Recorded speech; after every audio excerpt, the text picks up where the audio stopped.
Chapter 1. The Curious Invitation.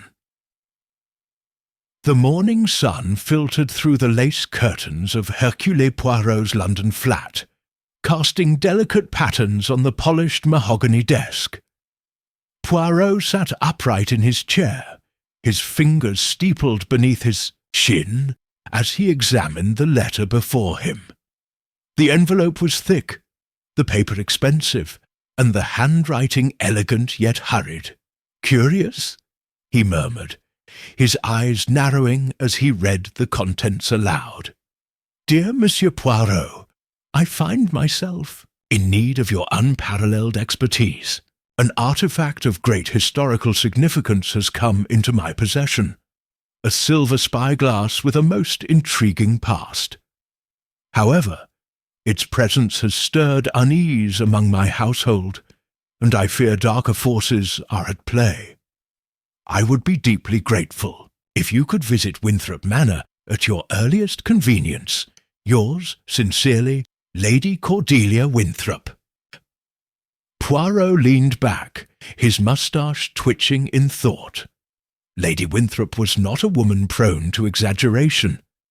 If she believed the spyglass to be dangerous, there was likely more to the story than met the eye.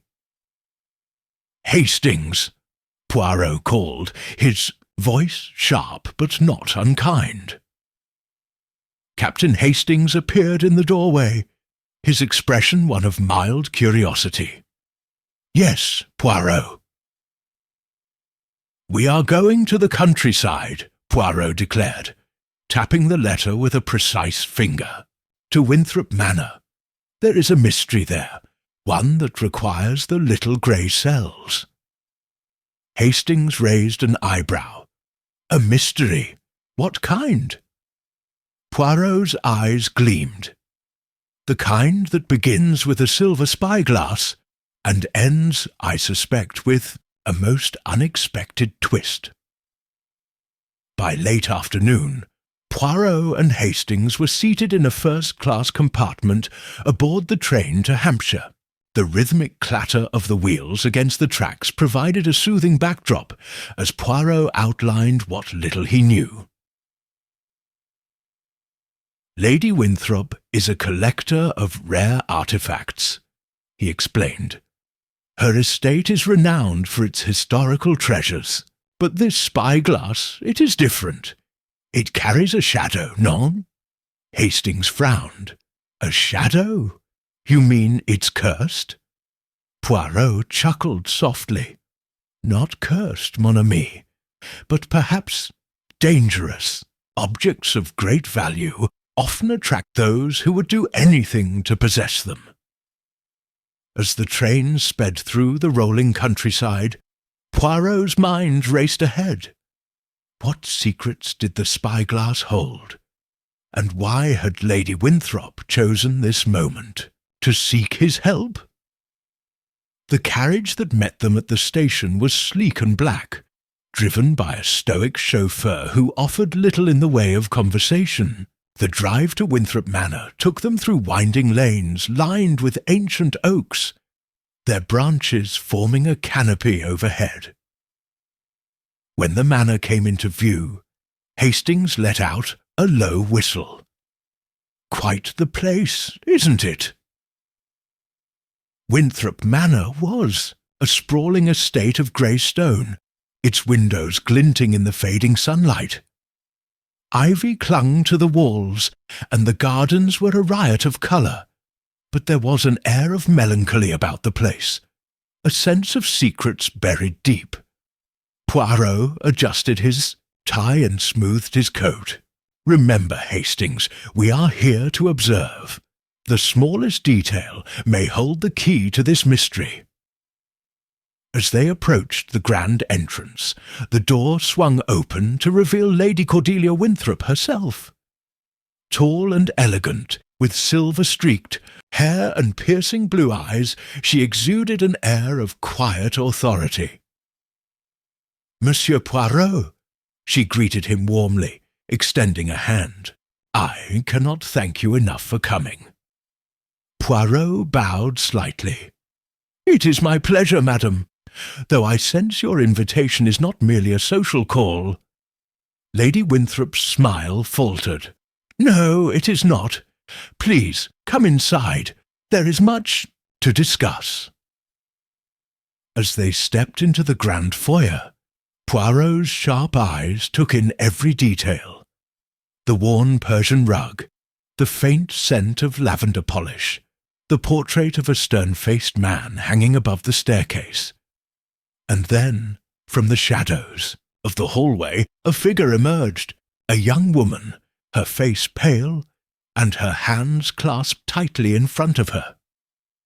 "This is my niece, Miss Eleanor Winthrop," Lady Winthrop introduced her. "She has been most affected by the Spyglass's arrival." Eleanor's gaze met Poirot's, and for a moment he saw something flicker in her eyes. "Fear, perhaps, or guilt. Monsieur Poirot," she said softly, "I fear you may have come too late." Chapter 2. The Estate of Shadows. The drawing-room of Winthrop Manor was a study in contrasts. Sunlight streamed through the tall windows, illuminating the rich tapestries and polished furniture. But the air was heavy with an unspoken tension. Poirot and Hastings stood near the fireplace, their presence a quiet disruption to the room's uneasy stillness.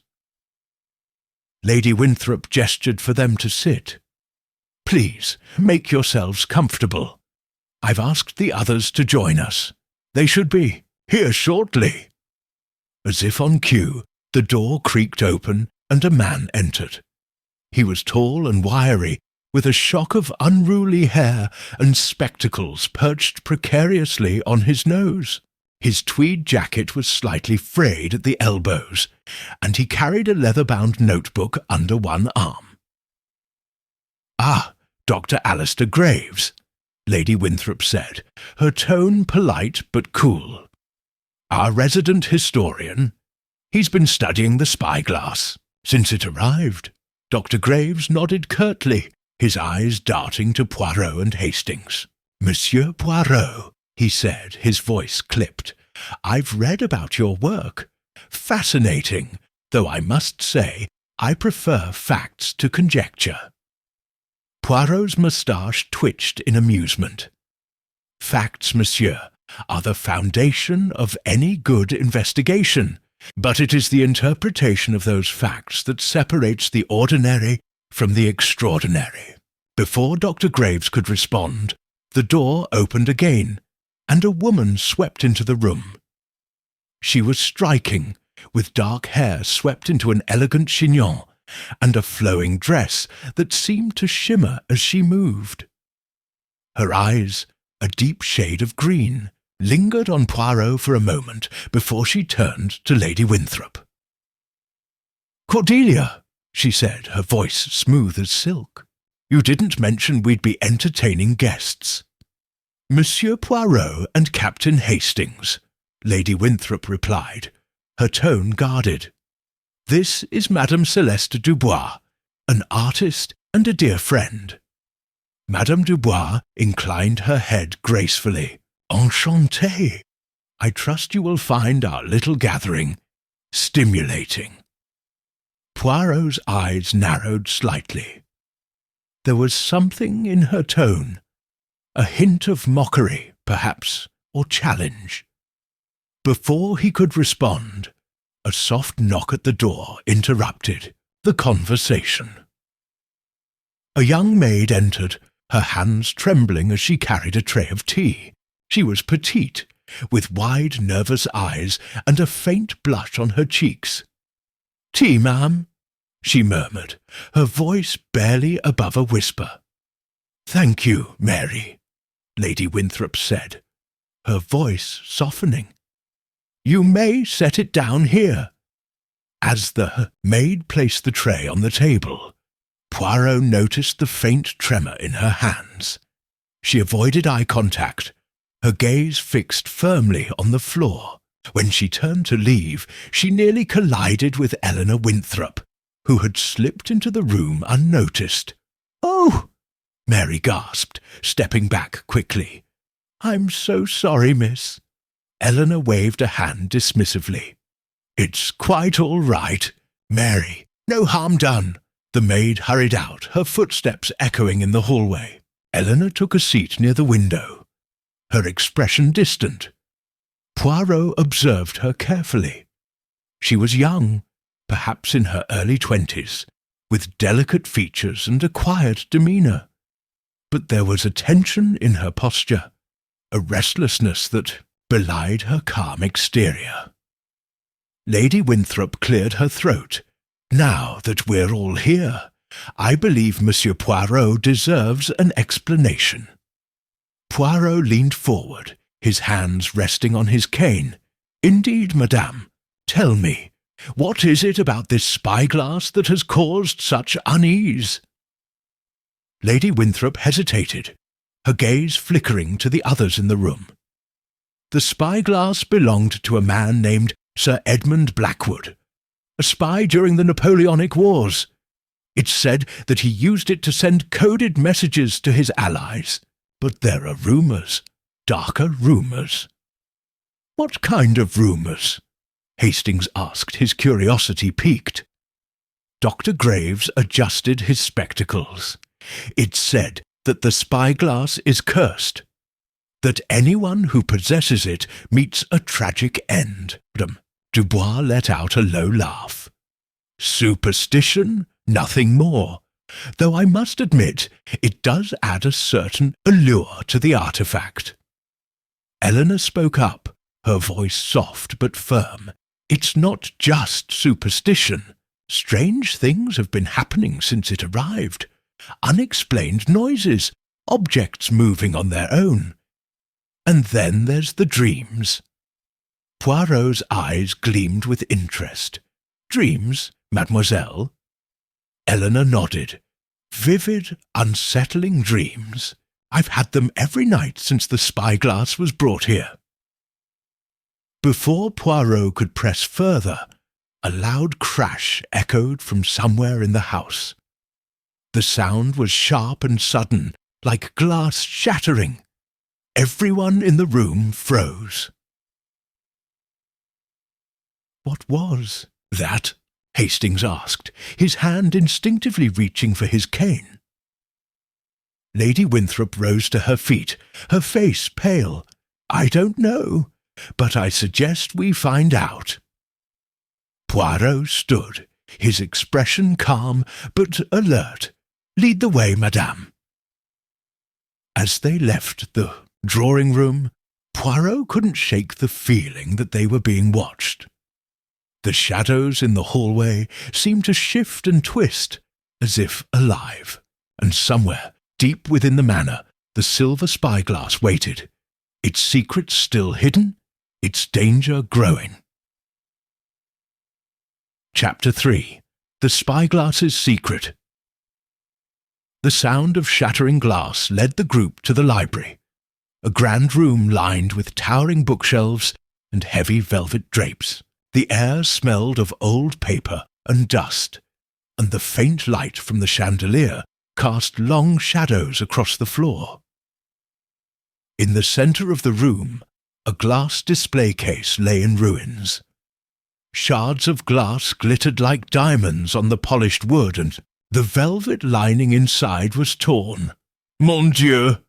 Poirot murmured, stepping carefully around the debris. He crouched down, his sharp eyes scanning the scene. "The spyglass! It is gone, no?" Lady Winthrop's face was ashen. "Yes, it was here just this morning. I locked the case myself." Dr. Graves adjusted his spectacles, his expression a mix of curiosity and concern. "This is most peculiar. The case was sturdy. It would have taken considerable force to break it." Madame Dubois stood near the doorway, her arms crossed. "Or considerable desperation," she said, her tone laced with suspicion. Eleanor hovered near the edge of the room, her hands clasped tightly together. "I told you," she whispered, The spyglass! It's dangerous!" Poirot straightened, his gaze sweeping the room. "Tell me, madam, who had access to this library?" Lady Winthrop hesitated. "The staff, of course, and my guests, but I trust them implicitly. Trust, madame, is a luxury we cannot afford at this moment," Poirot replied. "The spyglass has been taken, and I suspect the thief is among us." Hastings stepped forward, his brow furrowed. "But why would someone steal it? If it's cursed, wouldn't they want to stay as far away from it as possible?" "Ah, Hastings," Poirot said, a faint smile playing on his lips. "You assume the thief believes in the curse, but greed, mon ami, often overrides superstition." Madame Dubois let out a low laugh. "Or perhaps the thief knows something we don't. The spyglass is more than just a cursed artifact, isn't it?" Lady Winthrop's gaze flickered to Poirot, her expression uneasy. "There is more to the story. Something I haven't yet shared." Poirot's eyes gleamed with interest. "Then I suggest you share it now, madame. Time, as they say, is of the essence." Lady Winthrop took a deep breath. "The spyglass is said to contain a hidden message, a cipher that reveals the location of a treasure. Sir Edmund Blackwood was not only a spy, but also a collector of rare and valuable artifacts. Before his death, he hid his collection, and the spyglass is the key to finding it." Dr. Graves's eyes widened. "A treasure! Why wasn't I informed of this earlier?" "Because," Lady Winthrop said sharply, "I didn't want it to become common knowledge. I feared it would attract the wrong kind of attention. And yet," Poirot said quietly, "it seems the wrong kind of attention has found you anyway." The room fell silent, the weight of the revelation hanging heavily in the air. Poirot turned to the broken display case, his mind racing. The spyglass was more than a cursed artifact. It was a key to a fortune, and someone in the house was willing to risk everything to possess it. "Madame," Poirot said, turning to Lady Winthrop, "I must ask, who else knew about the spyglass's true purpose?" Lady Winthrop hesitated, her gaze shifting to the others in the room. "Only those present here, and my niece, of course." Eleanor's eyes widened. "Aunt Cordelia, you don't think—" "I think nothing yet, mademoiselle," Poirot interrupted gently, "but I must consider all possibilities."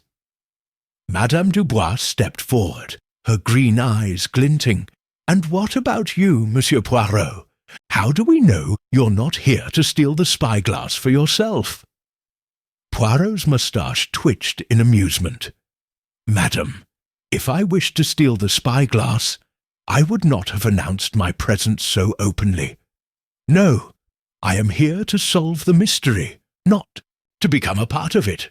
Before Madame Dubois could respond, a faint noise echoed from the hallway, a soft, shuffling sound, like footsteps retreating. Poirot's head snapped up, his senses alert. "Did you hear that?" Hastings asked, his voice low. Poirot nodded. "Indeed, mon ami. It seems our thief is still nearby." He moved swiftly to the door, his cane tapping lightly against the floor.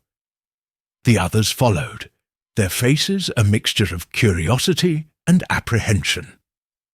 The hallway was dimly lit, the flickering gas lamps casting eerie shadows on the walls. At the far end, a figure disappeared around the corner. A fleeting glimpse of movement, nothing more. "After them!" Hastings exclaimed, starting forward, but Poirot held up a hand. "No, Hastings, let them go, for now. We must proceed carefully.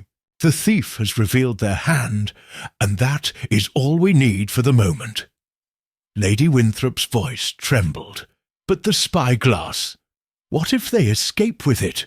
Poirot's eyes gleamed with determination. "They will not escape, madame. The game is afoot, and Hercule Poirot does not lose." Chapter 4. A Body in the Garden. The morning dawned grey and misty, the kind of weather that clung to the skin and seeped into the bones. Poirot stood by the window of his guest-room, staring out at the sprawling gardens of Winthrop Manor. The hedges were neatly trimmed, the flower-beds meticulously maintained, but there was an air of unease about the place, a stillness that felt unnatural. A sharp knock at the door interrupted his thoughts. Hastings entered, his face pale and his expression grim. "Poirot," he said, his voice low, "you need to come downstairs. There's been an incident." Poirot turned, his eyes narrowing. "An incident, mon ami? What kind of incident?" Poirot's moustache twitched. "Lead the way." The garden was a scene of quiet chaos. The mist hung heavy in the air, muffling the voices of the small crowd that had gathered near the rose bushes. Lady Winthrop stood at the edge of the group, her face pale and her hands clasped tightly together. Dr. Graves was crouched beside the body, his spectacles fogged from the damp air. Madame Dubois stood a few feet away, her expression unreadable. Eleanor was nowhere to be seen. The groundskeeper, a burly man in his 50s, lay sprawled on the ground, his face frozen in a look of shock. His right hand was clenched into a fist, and clutched tightly in his fingers was a small silver object. Poirot stepped forward, his sharp eyes taking in every detail. "At the spyglass," he murmured, "or what remains of it." Dr. Graves looked up, his face grim. "It's broken. The lens is shattered and there's something etched into the metal." Poirot crouched beside the body, his movements precise and deliberate. He gently pried the spyglass from the groundskeeper's hand and examined it closely. The silver was tarnished, the intricate engravings worn with age. But near the base, where the lens had once been, there was a series of faint markings, letters and numbers, hastily scratched into the metal. "A cipher," Poirot said, his voice barely above a whisper, "but incomplete. The rest must be elsewhere." Hastings frowned. "What does it mean?"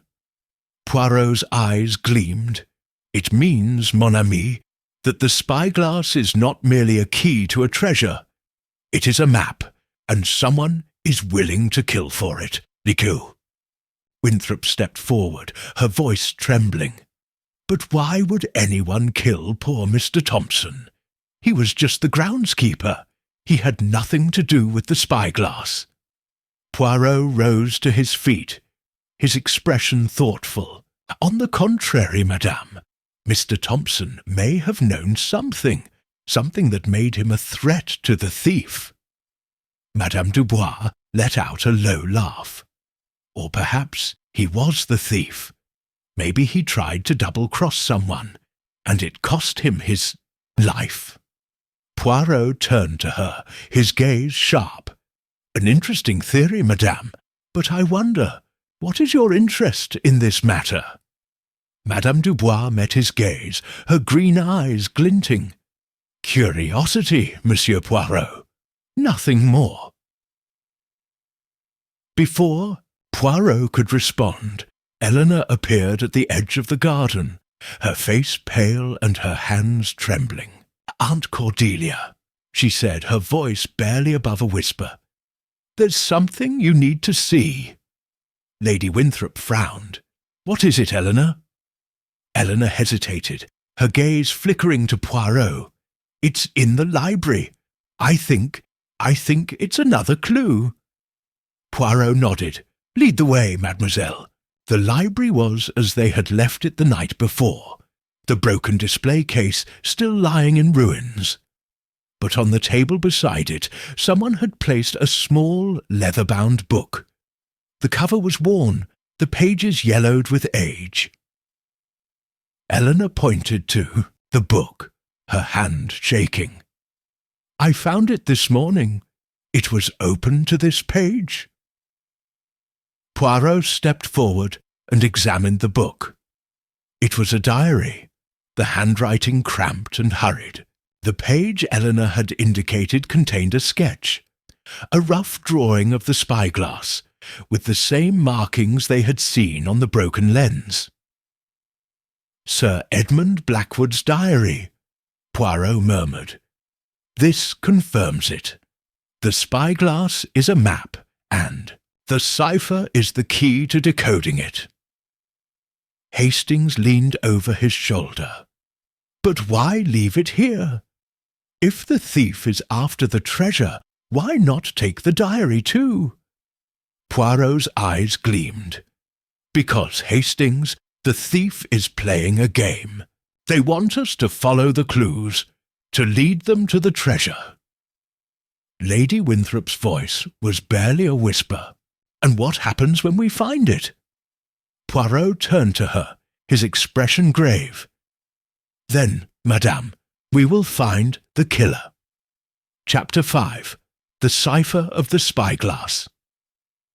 The library was silent, save for the soft rustle of pages as Poirot flipped through Sir Edmund Blackwood's diary. The faint morning light filtered through the windows, casting long shadows across the room.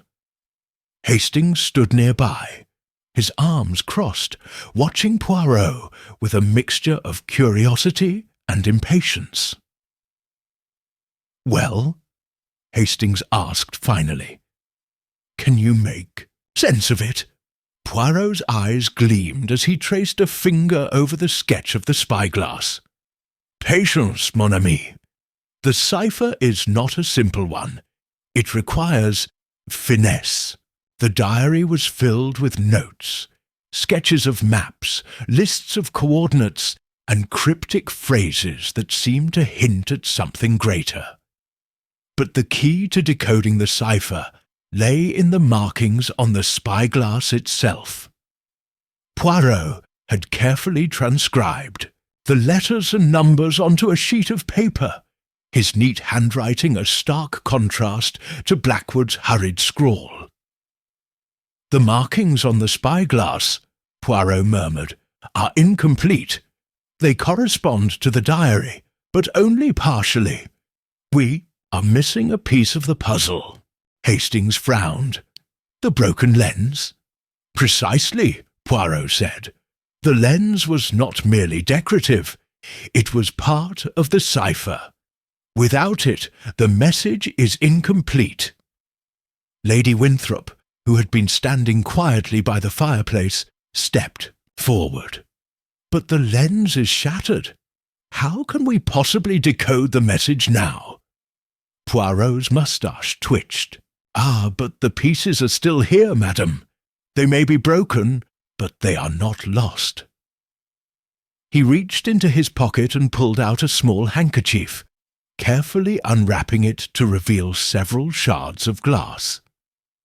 Hastings leaned in, his eyes widening. "You collected the pieces?" he asked, surprised. "But of course," Poirot replied. "Every detail, no matter how small, is important. Now, let us see." He arranged the shards on the table, piecing them together like a puzzle. The lens had been finely crafted, with tiny etchings along the edges, more letters and numbers, barely visible to the naked eye. "Remarkable," Poirot said, his voice filled with admiration. Sir Edmund was a man of great ingenuity. The cipher is layered like an onion. Each piece reveals another clue. As Poirot worked, the others gathered around the table, their faces a mixture of fascination and unease.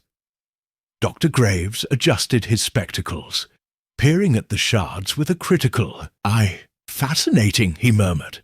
"But how do you propose to decode it? The markings are fragmented." Poirot smiled. "The key, monsieur, lies in the diary. The cipher is a combination of letters and numbers, each corresponding to a specific page and line in the text. By cross-referencing the markings with the diary, we can reconstruct the message." Madame Dubois, who had been leaning against the bookshelves, let out a low laugh.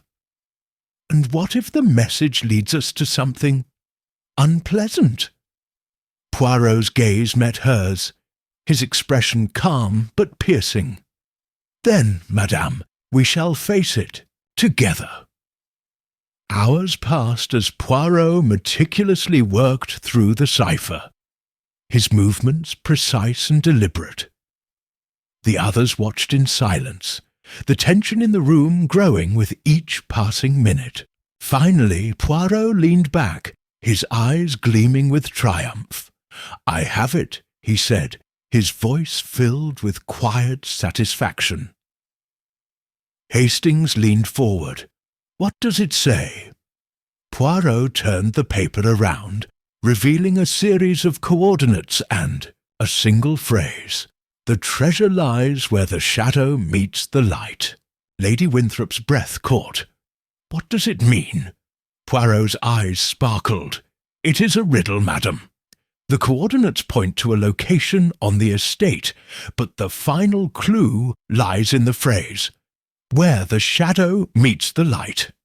It is a poetic description, but also a practical one." Dr. Graves frowned. "A poetic description of what?" Poirot rose to his feet, his cane tapping lightly against the floor.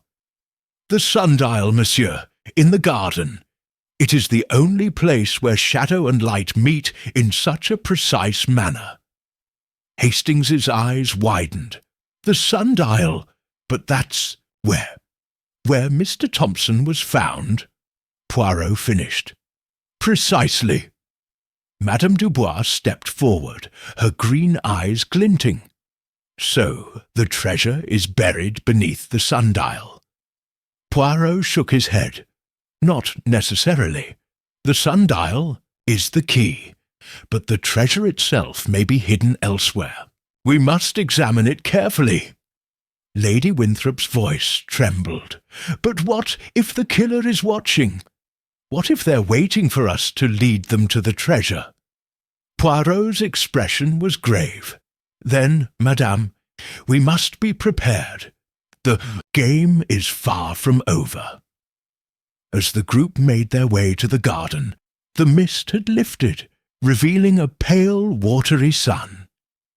The sundial stood in the centre of the rose garden, its stone surface weathered with age. Poirot approached it slowly, his sharp eyes taking in every detail. "The shadow meets the light," he murmured, tracing the edge of the sundial with his finger. "But where?" Hastings frowned. "It's just a sundial, Poirot. How can it lead us to the treasure?" Poirot's moustache twitched. "Ah, but it is not just a sundial, mon ami. Look closely." He pointed to the base of the sundial, where a small, almost imperceptible seam ran along the stone. Poirot pressed his fingers against it, and with a soft click, a hidden compartment opened. Inside was a small, intricately carved box. Poirot lifted it carefully, his hands steady. The others gathered around, their breaths held in anticipation. "Is that it?" Hastings asked, his voice barely above a whisper. Poirot opened the box, revealing a folded piece of parchment. He unfolded it slowly, his eyes scanning the contents. A map. he said, his voice filled with quiet triumph. "But not of the estate. This is a map of the surrounding countryside. The treasure is hidden elsewhere." Madame Dubois let out a low laugh. "So the sundial was just the beginning. The game continues." Poirot's eyes gleamed. "Indeed, madame, and the next move is ours." Chapter 6. A Web of Lies.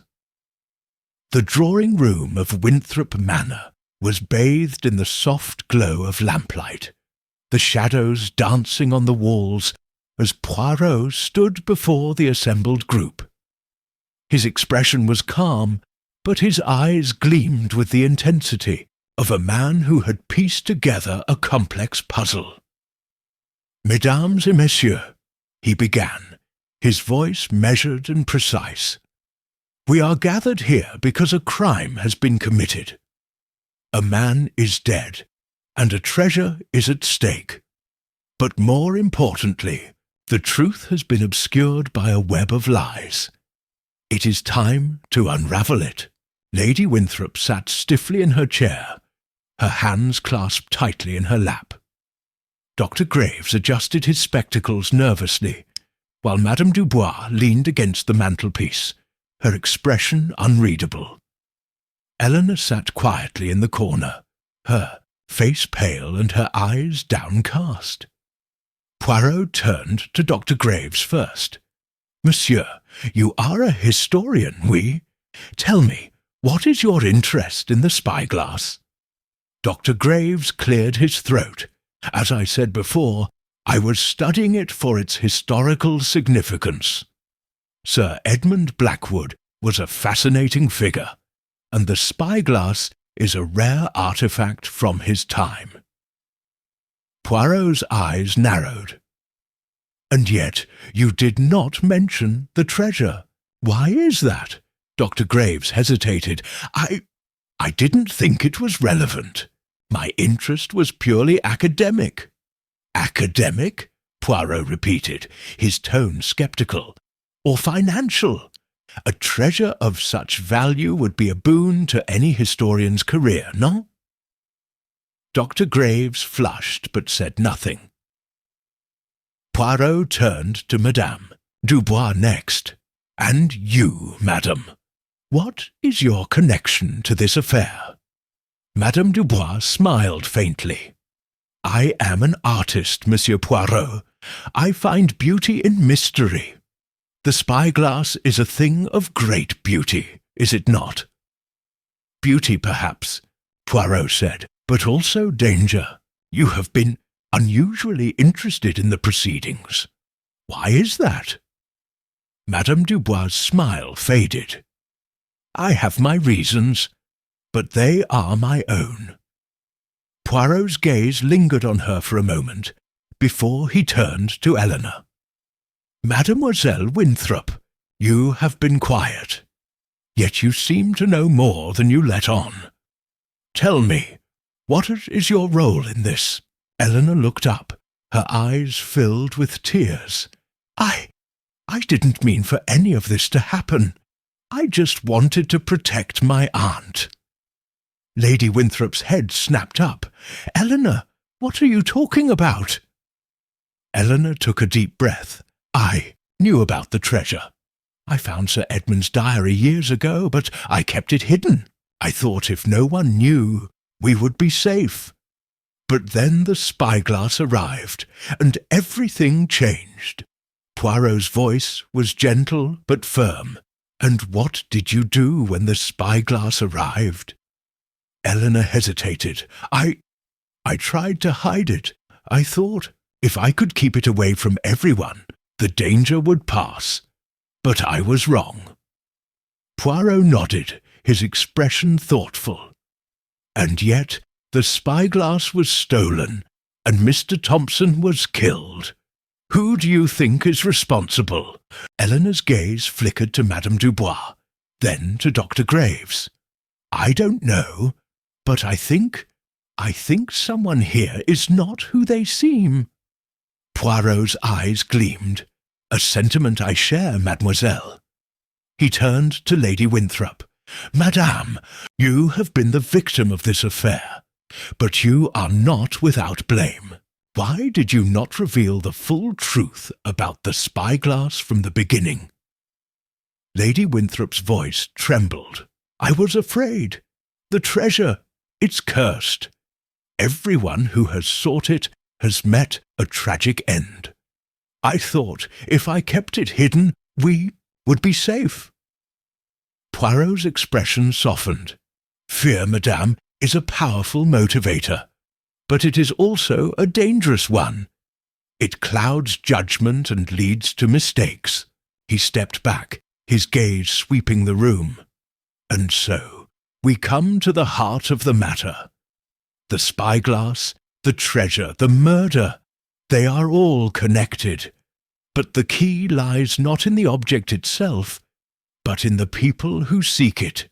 Hastings, who had been standing quietly by the door, spoke up. "But who is the killer, Poirot? Who among them is responsible?" Poirot's moustache twitched. "Ah, Hastings, that is the question. But the answer, I fear, is not so simple. Each of them has a motive, but only one has the means and the opportunity." He turned to Madame Dubois. "Madame, you claim to be an artist, but your interest in the spyglass goes beyond mere aesthetics.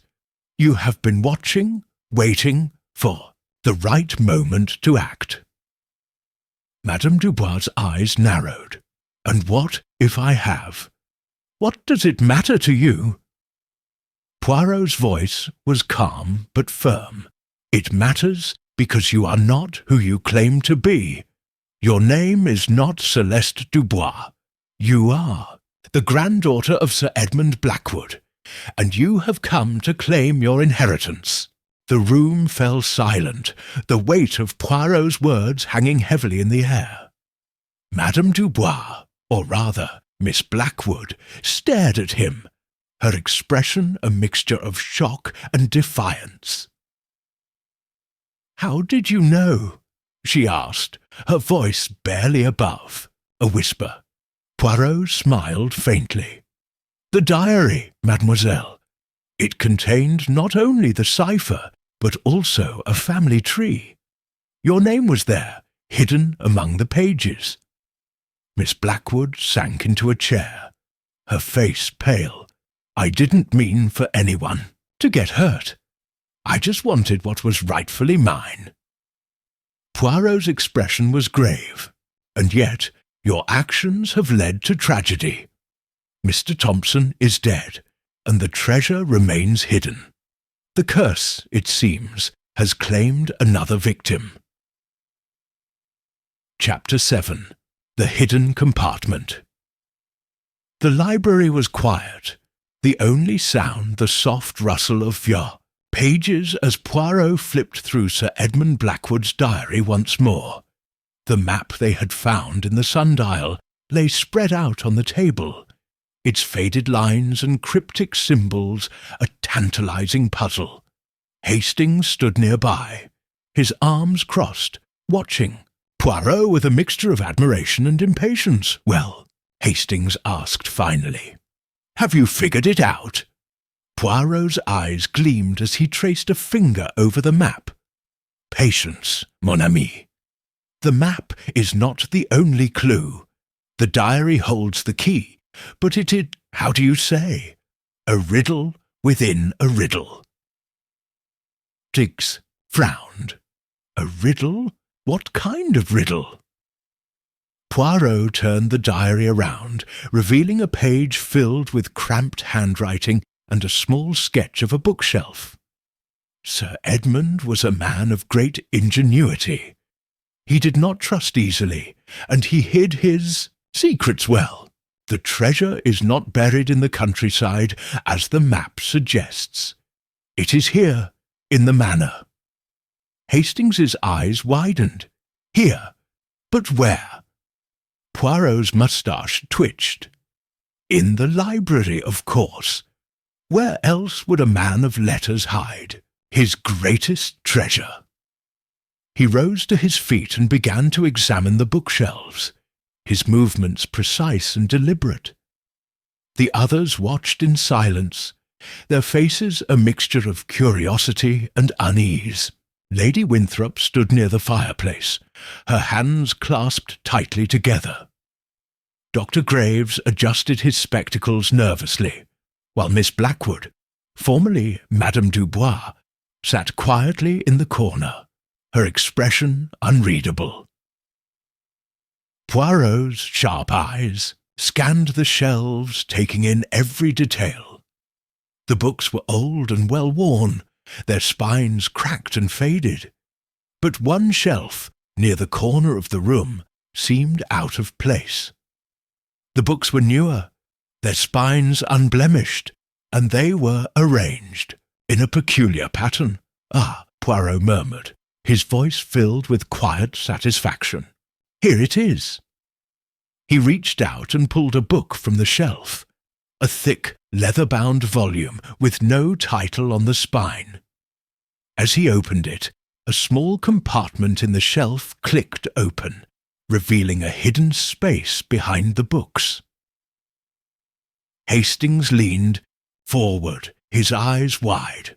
"What is it?" Poirot reached into the compartment and pulled out a small, intricately carved box. It was made of dark wood, its surface covered in delicate engravings. He opened it carefully, revealing a folded piece of parchment and a small silver key. "The final piece of the puzzle," Poirot said, his voice filled with quiet triumph. Lady Winthrop stepped forward, her voice trembling. "What does it say?" Poirot unfolded the parchment, his eyes scanning the contents. It was a letter, written in the same cramped handwriting as the diary. "To the finder of this letter, the treasure you seek is not gold or jewels, but knowledge. The spyglass was but a diversion, a test of your wit and resolve.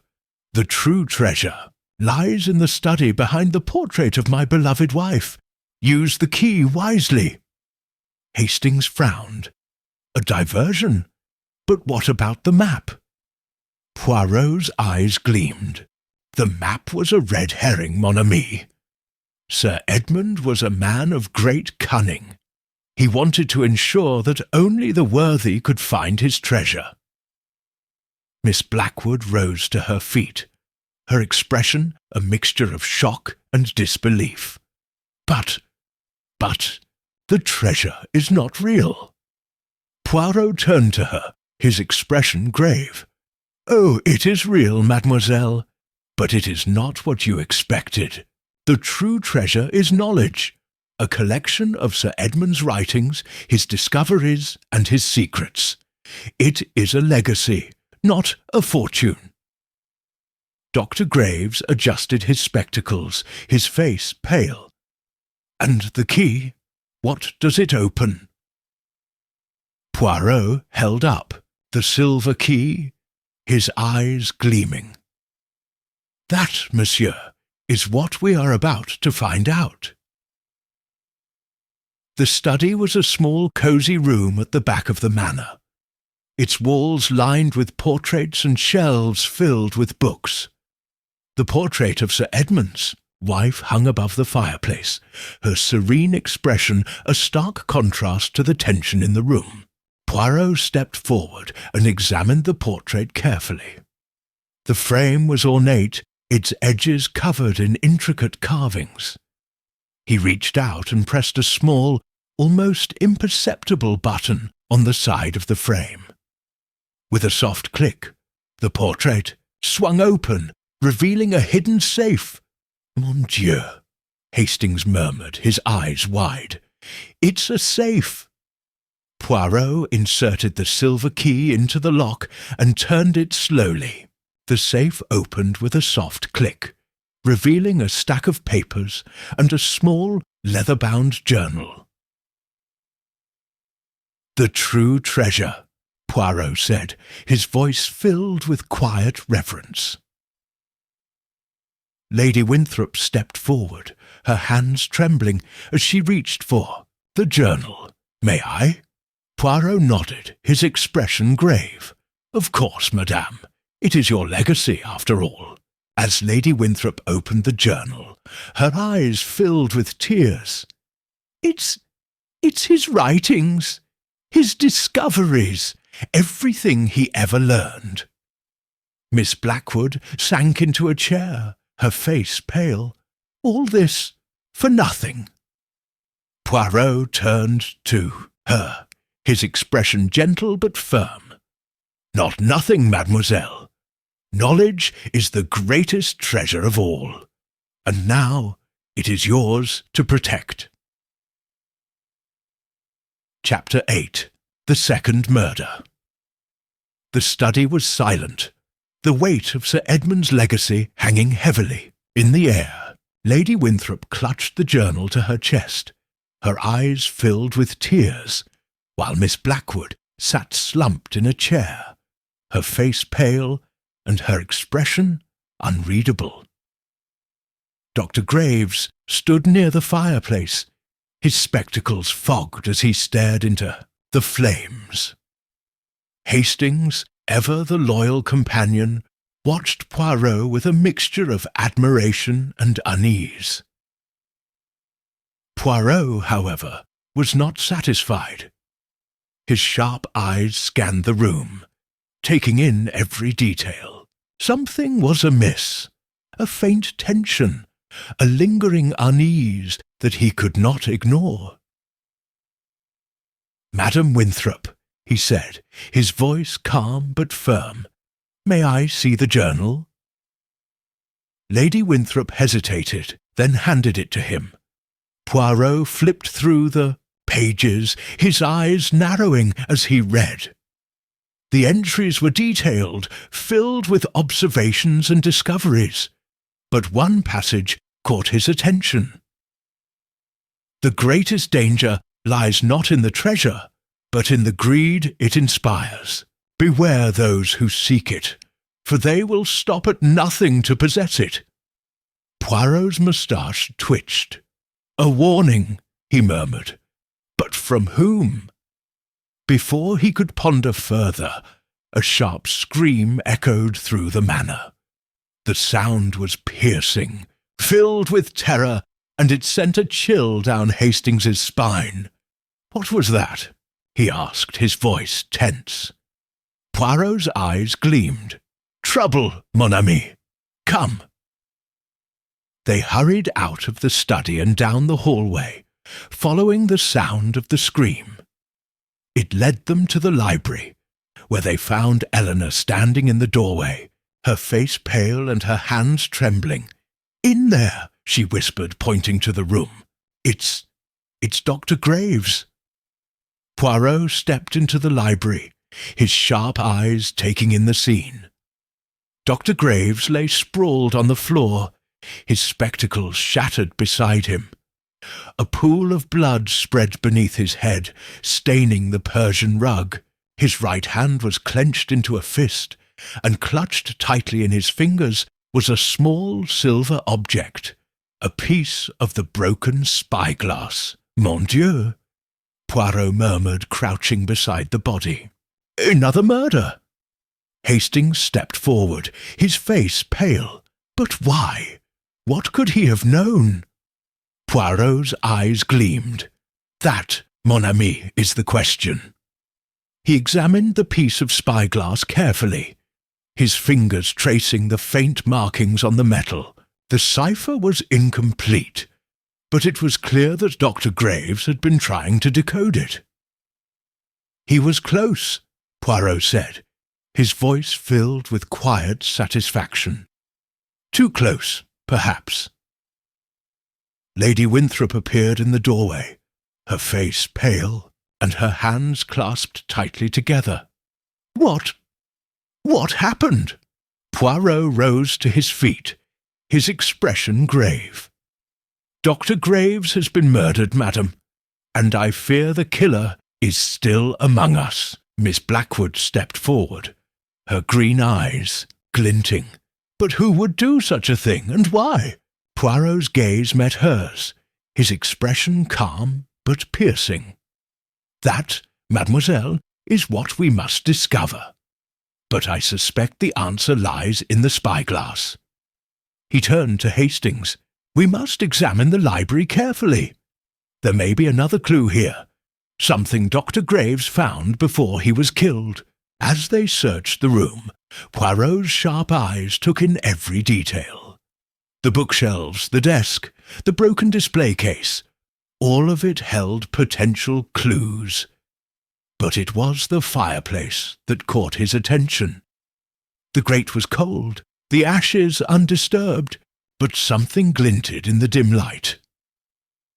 Poirot crouched down and reached into the fireplace, his fingers brushing against a small metal object. He pulled it out carefully, revealing a key, a twin to the one they had found in the hidden compartment. Another key, Hastings said, his voice filled with surprise. But what does it open? Poirot's eyes gleamed. That, mon ami, is what we are about to find out. Chapter 9. The Final Deduction. The drawing-room of Winthrop Manor was bathed in the soft glow of lamplight, the shadows dancing on the walls as Poirot stood before the assembled group. His expression was calm, but his eyes gleamed with the intensity of a man who had pieced together a complex puzzle. Mesdames et messieurs, he began, his voice measured and precise. We are gathered here because a crime, nay, crimes, have been committed. 2 men are dead, and a treasure has been sought at great cost. But the time has come to unravel the web of lies and reveal the truth. Lady Winthrop sat stiffly in her chair, her hands clasped tightly in her lap. Miss Blackwood, formerly Madame Dubois, sat nearby, her green eyes glinting with a mixture of defiance and fear. Eleanor sat quietly in the corner, her face pale and her eyes downcast. Hastings stood by the door, his arms crossed, watching Poirot with a mixture of admiration and unease. Poirot turned to Lady Winthrop first. Madame, you have been the victim of this affair, but you are not without blame. Your secrecy about the spyglass and its true purpose created an environment of mistrust. But your intentions, at least, were noble. Lady Winthrop's voice trembled. I only wanted to protect my family. Poirot nodded. A sentiment I understand, madam. But secrecy, as we have seen, often leads to tragedy. He turned to Miss Blackwood next. Mademoiselle, you came to Winthrop Manor under false pretences, claiming to be an artist when, in fact, you are the granddaughter of Sir Edmund Blackwood. Your motive was clear, to claim your inheritance. But your methods were reckless. Miss Blackwood's eyes narrowed. I didn't kill anyone. Poirot's gaze was piercing. No, mademoiselle, you did not. But your presence here stirred the pot, as they say. You forced the killer's hand. He turned to Eleanor. Mademoiselle Winthrop, you have been quiet, but your actions have spoken volumes. You knew about the spyglass's true purpose, yet you kept it hidden. Why? Eleanor looked up, her eyes filled with tears. I was afraid. I thought if I could keep it away from everyone, the danger would pass. But I was wrong. Poirot's voice was gentle but firm. Fear, mademoiselle, is a powerful motivator, but it is also a dangerous one. It clouds judgment and leads to mistakes. He stepped back, his gaze sweeping the room. And so we come to the heart of the matter. The spyglass, the treasure, the murders, They are all connected, but the key lies not in the object itself, but in the people who sought it. Hastings, who had been standing quietly by the door, spoke up. "But who is the killer, Poirot? Who among them is responsible?" Poirot's moustache twitched. "Ah, Hastings, that is the question. But the answer, I fear, is not so simple. Each of them has a motive, but only one has the means and the opportunity." He turned to Dr. Graves's empty chair, his expression grave. Dr. Graves was a man of great intellect, but he was also a man of great ambition. He sought the treasure, not for its historical significance, but for the fame and fortune it would bring him, and in his pursuit he became a threat.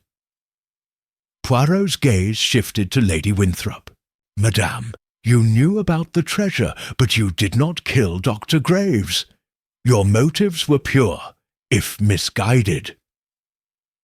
He turned to Miss Blackwood. "Mademoiselle, you sought the treasure for your own gain, but you did not kill Dr. Graves. Your methods were reckless but not murderous." Finally he turned to Eleanor. "Mademoiselle Winthrop, you acted out of fear, but you did not kill Dr. Graves. Your intentions, while flawed, were not malicious." Hastings frowned. "But if none of them killed Dr. Graves, then who did?" Poirot's eyes gleamed. "The killer, mon ami, is someone we have not yet considered. Someone who has been hiding in plain sight." He turned to the doorway, where Mary, the nervous maid, stood trembling. "Mademoiselle Mary, will you step forward, please?"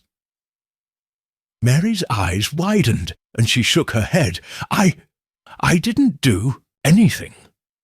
Poirot's voice was calm but firm. "On the contrary, mademoiselle, you have done a great deal. You were the one who broke the display case and stole the spyglass. You were the one who killed Mr. Thompson and Dr. Graves. And you did it all for one reason, to protect your secret." Mary's face paled, and she took a step back. I don't know what you're talking about." Poirot's gaze was piercing. "You are not just a maid, mademoiselle. You are the illegitimate daughter of Sir Edmund Blackwood. You came to Winthrop Manor to claim your inheritance, but when you realized others were seeking the treasure, you took matters into your own hands." The room fell silent, the weight of Poirot's words hanging heavily in the air. Mary sank to her knees, her hands trembling. "I didn't mean to kill anyone," she whispered. "I just wanted what was mine." Poirot's expression was grave. "And yet your actions have led to tragedy. The curse of the spyglass, it seems, has claimed another victim." Chapter 10. A Lens into Danger. The drawing-room was heavy with silence, the weight of Poirot's revelation pressing down on everyone present. Mary, the maid, now revealed as Sir Edmund Blackwood's illegitimate daughter, sat slumped in a chair, her face pale and her hands trembling. The others watched her with a mixture of shock and pity, the truth of her actions sinking in. Poirot stood at the centre of the room, his posture calm, but his eyes sharp. "The curse of the spyglass," he said, his voice measured, "was not one of superstition, but of human greed and desperation. It is a lesson, mes amis, in the dangers of obsession." Lady Winthrop rose to her feet, her voice trembling. But what happens now? Mary is family. She cannot be treated as a common criminal." Poirot's gaze softened. "Justice, madam, must be served. but it is not for me to decide her fate. That is a matter for the authorities. Miss Blackwood, no longer Madame Dubois, stepped forward, her green eyes glinting with a mixture of anger and sorrow. "And what of the treasure? What happens to it now?" Poirot turned to her, his expression grave. "The treasure, mademoiselle, is not gold or jewels. It is knowledge, Sir Edmund's writings, his discoveries, his legacy. That is the true treasure, and it belongs to all of you." Eleanor, who had been sitting quietly in the corner, spoke up. "But what about the spyglass? What does it mean now?" Poirot's moustache twitched. "The spyglass, mademoiselle, is a symbol. It represents the dangers of greed and the lengths to which people will go to possess what they believe is theirs. But it is also a reminder that the greatest treasures are not material, but intellectual and emotional." He turned to Mary, his voice gentle but firm. "Mademoiselle, you have made grave mistakes, but you are not beyond redemption. The truth has been revealed, and now you must face the consequences of your actions." Mary nodded, tears streaming down her face. I understand." Hastings, who had been standing quietly by the door, stepped forward. "What happens now, Poirot?" Poirot's eyes gleamed. "Now, mon ami, we ensure that justice is served. The authorities will be called, and the truth will be made known. But more importantly, we must learn from this tragedy. The curse of the spyglass ends here." As the group dispersed, each lost in their own thoughts, Poirot stood by the window, staring out at the gardens of Winthrop Manor. The sun was setting, casting a golden glow over the estate, but the shadows still lingered, a reminder of the darkness that had been uncovered. Hastings joined him, his expression thoughtful. "You did it again, Poirot. Another mystery solved." Poirot smiled faintly. "It is not the solving of the mystery that matters, Hastings. It is the lessons we learn from it. The spyglass was a lens into danger, but it was also a lens into the human soul, and that, mon ami, is the greatest mystery of all." Epilogue weeks later, Winthrop Manor was quiet once more. The authorities had taken Mary into custody, and the treasure, Sir Edmund's writings, had been entrusted to Lady Winthrop and her family. The spyglass, now a relic of a bygone era, was placed in a museum, its story a cautionary tale for future generations. Poirot and Hastings returned to London, their work at Winthrop Manor complete. But as they sat in Poirot's flat, sipping tea and reflecting on the case, Poirot's mind was already turning to the next mystery. "The human heart, Hastings," he said, his eyes gleaming, "is the greatest puzzle of all, and it is one I shall never tire of solving." And so the tale of Hercule Poirot and the secret of the silver spyglass, a lens into danger, comes to a close.